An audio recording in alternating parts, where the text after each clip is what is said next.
Boys and girls, last period ની અંદર આપણે ઇન્ટ્રોગેટિવ પ્રોનાઉન્સ કર્યા. પ્રશ્નાર્થ સૂચક સર્વનામો વાક્યની શરૂઆતમાં આવતા હતા. વુ, whom, whose, which, what. પ્રશ્નાર્થ હતા. હવે ઇનડિફિનાઇટ પ્રોનાઉન્સ, અનિશ્ચિત સર્વનામો લેંગ્વેજ માટે ખૂબ જરૂરી છે. અનિશ્ચિત શા માટે કહીએ છીએ એને આપણે? તો કીધું છે કે આ સર્વનામોનો ઉપયોગ કોઈ એક, બધી, જો એક માટે વપરાય, બધી માટે પણ વપરાય, અમુક, ઘણી બધી છે એમાંથી અમુક, અથવા દરેક વસ્તુ, ઓલ, કે વ્યક્તિ માટે, વસ્તુ કે વ્યક્તિ માટે થાય છે. જેમ ઇન્ટ્રોગેટિવ પ્રોનાઉન્સ ની અંદર આપણે who છે તો વ્યક્તિ માટે જ આપણે વાપરવાનું, whom છે તો વ્યક્તિ માટે જ વાપરવાનું, અને whose છે તો વ્યક્તિ માટે જ વાપરવાનું. જ્યારે આની અંદર વસ્તુ અને વ્યક્તિ બંને માટે એ અનિશ્ચિત છે. પેલું આપણું અનિશ્ચિત સર્વનામ ઇનડિફિનાઇટ પ્રોનાઉન્સ, ઓલ, બધું, બધા, બધા છોકરાઓ, બધી વસ્તુઓ. All the boys were present in the class. All the boys, બધા છોકરાઓ વર્ગમાં હાજર હતા. કોઈ ગેરહાજર નહોતું, બધા હાજર હતા. એના પછી બીજા નંબરનું ઇનડિફિનાઇટ પ્રોનાઉન્સ આવે છે એની. રસપ્રદ છે, આપણે ખૂબ જાણવા જેવું છે કે આપણે એમનું નથી વાપરી શકતા. સાદું વાક્ય તેને ન વાપરી શકીએ. એની ગમે તે, કોઈ કે કાંઈ એવો અર્થ થાય છે, પણ પ્રશ્નાર્થ કે નકારમાં જ વાપરી શકીએ. વાક્ય પ્રશ્નાર્થ હોય અથવા નકાર હોય તો વાપરી શકીએ. ઉદાહરણ આપ્યા છે. Is there any milk in the glass? પ્રશ્નાર્થ છે. Is there any milk in the glass? ગ્લાસમાં જરાય દૂધ છે? કંઈક, આપણે શું કહે, કંઈક દૂધ છે. બીજું વાક્ય આપ્યું છે એમાં, there isn't any milk in the glass. ગ્લાસમાં કાંઈ દૂધ છે નહીં, મતલબ તળિયા જાટર. ત્રીજું આવે છે anybody, BODY.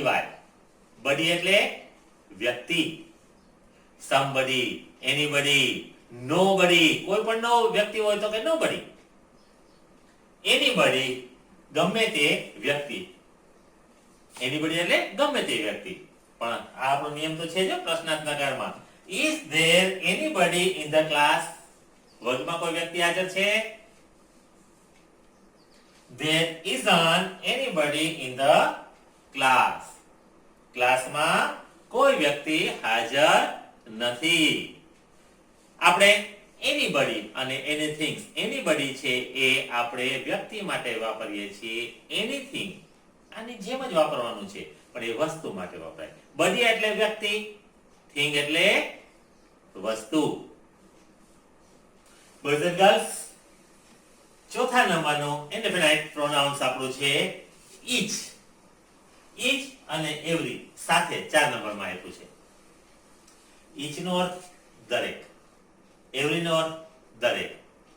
પણ આપણે each ની જગ્યાએ every ને every ની જગ્યાએ each વાપરી ન શકીએ. ક્યારે વાપરી શકાય એ આપણે સમજવું પડશે. તો each નો અર્થ થાય છે દરેક. એક વચનમાં વપરાય છે, એક વચનમાં. તેથી ક્રિયાપદ કાળ પ્રમાણે એક વચન વપરાય છે. એટલે ક્રિયાપદનું રૂપ કયું મૂકવું પડે? એક વચનનું, પણ કાળ પ્રમાણે. વર્તમાન કાળ હોય તો વર્તમાન કાળનું, ભૂતકાળ હોય તો ભૂતકાળનું. each વિશેષણ તરીકે વપરાય ત્યારે તેની સાથે નામ વપરાયેલું હોય છે. વિશેષણ તરીકે વાપર્યું હોય તેની હારે નામ આપણે વાપરેલું હોય છે.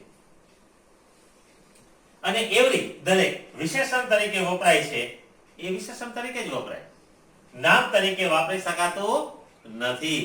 નીચેના વાક્ય દ્વારા આપણે સમજવાનો પ્રયત્ન કરશું. જો બરાબર બેનો અર્થ દરેક જ છે, વાક્ય અને વાક્યના ગુજરાતી દ્વારા આપણે એનો અર્થ સમજવાનો પ્રયત્ન કરીએ.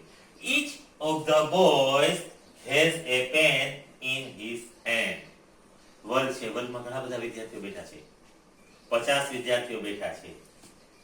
એમાંનો દરેક વિદ્યાર્થી, પ્રત્યેક જેને કહીએ છીએ આપણે, each of the boys, વર્ગના બધા છોકરાઓમાંથી દરેકના હાથમાં પેન છે.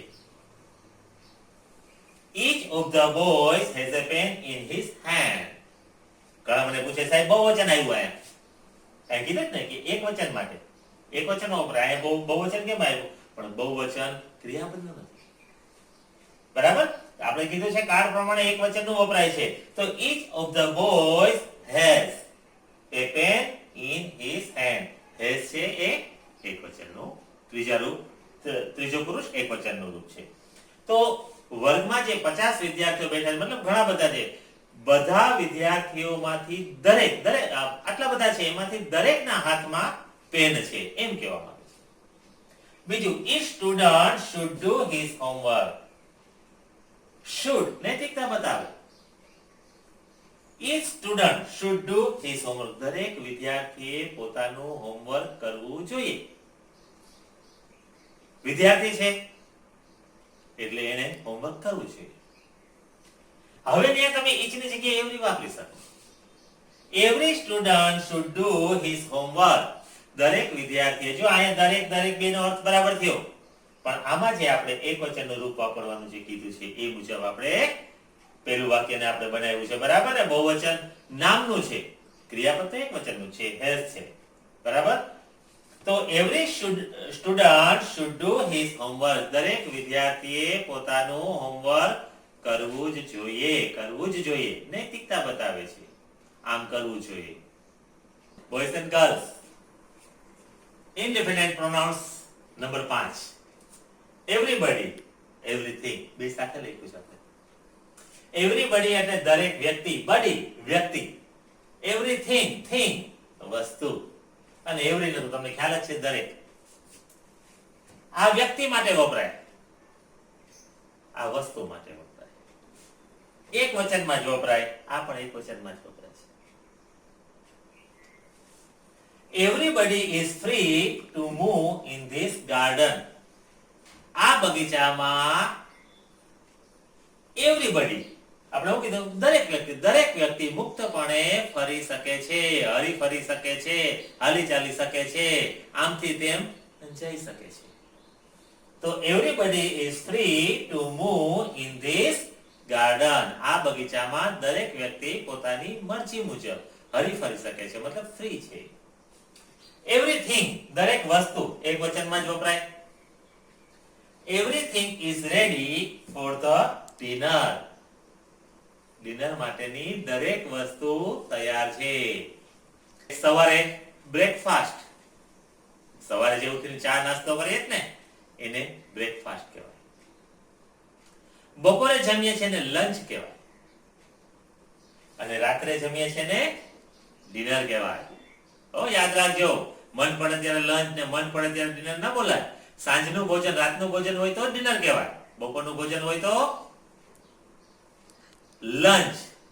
અને 4-5 વાગે આપણે ઘણી વખત જમીએ છીએ, ગુજરાતીમાં જેને રોંઢા જમવાનું કહીએ છીએ આપણે, 5 વાગે 6 વાગે, 5 ને 6 વાગે, તો એને શું કહેવાય? એને બ્રેકફાસ્ટ ના કહેવાય, એને સપર કહેવાય. જે વાળું કરી લેવું એમ કહીએ ને, 6 વાગે ગામડા રહેતા લોકો વહેલા જમી લઈએ, આપણે છે એ સમય નાસ્તો કરીએ, અહીંયા કટક બટક કરીએ કઈ, એને સપર કહેવાય. SUPPER. યાદ રાખજો. પછી જ્યારે આપણે ક્લાસમાં ભેગા હશો ત્યારે હું તમને આ બધી વિગતો શીખવાડીશ. આ બધી નાની બ્રેકફાસ્ટ, લંચ, સપર અને ડિનર. બોયઝ એન્ડ ગર્લ્સ, છઠ્ઠા નંબરનું ઇનડિફિનાઇટ પ્રોનાઉન્સ, અનિશ્ચિત સર્વનામ. વન આપણે અર્થો કરીએ. વન એટલે એક. ના, આ એવું નથી. કોઈ પણ એક,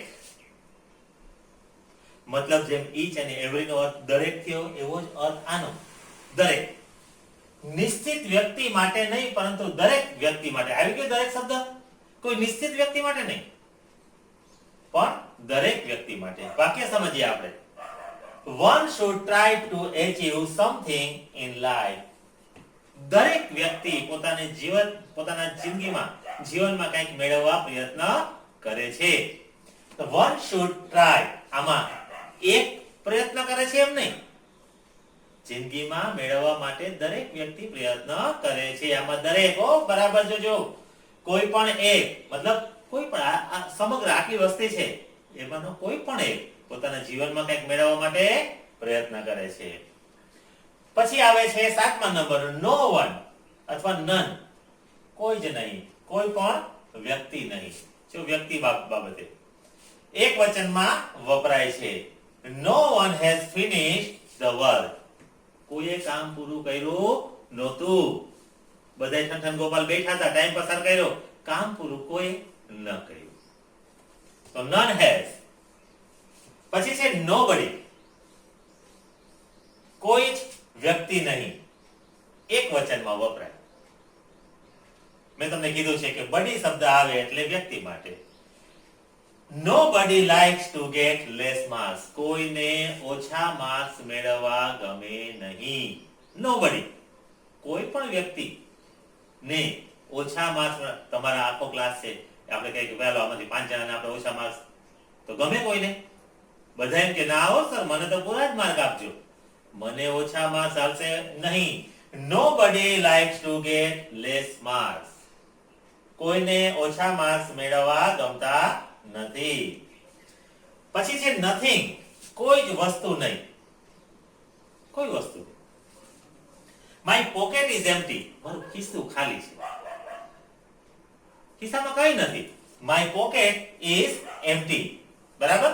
there is nothing in it. તેમાં કાંઈ નથી, મતલબ ખિસ્સું ખાલી છે, કાંઈ નથી. ઓકે બોયઝ એન્ડ ગર્લ્સ, આપણે ઇન્ડિફિનાઇટ પ્રોનાઉન્સ 8 લગી કર્યા. આના પછીના પીરિયડમાં આપણે હજી આગળ ઇન્ડિફિનાઇટ પ્રોનાઉન્સ પૂરા કરશું. પણ મેં જે તમને આજે 8 કરાવ્યા છે એને તમે હોમવર્કમાં બરાબર વ્યવસ્થિત, કારણ કે કાલે હું આની એક્સરસાઇઝ પણ કરાવીશ. નેક્સ્ટ આપણો જે પીરિયડ હશે એમાં હું તમને એક્સરસાઇઝ કરાવીશ. ત્યારે તમારે એક્સરસાઇઝ જેમ આગલા પીરિયડમાં આપણે એક્સરસાઇઝ કરી 5, એવી રીતે આમાં પણ તમારે જેટલા હશે એટલી કરવી પડશે. તો આજે તમે બરાબર આને સમજી, અને કારણ કે આપણે વન નો અર્થ એક કરીએ છીએ, પણ આમાં કોઈ પણ એક એવો અર્થ કરવાનો છે. Okay boys and girls, have a good day.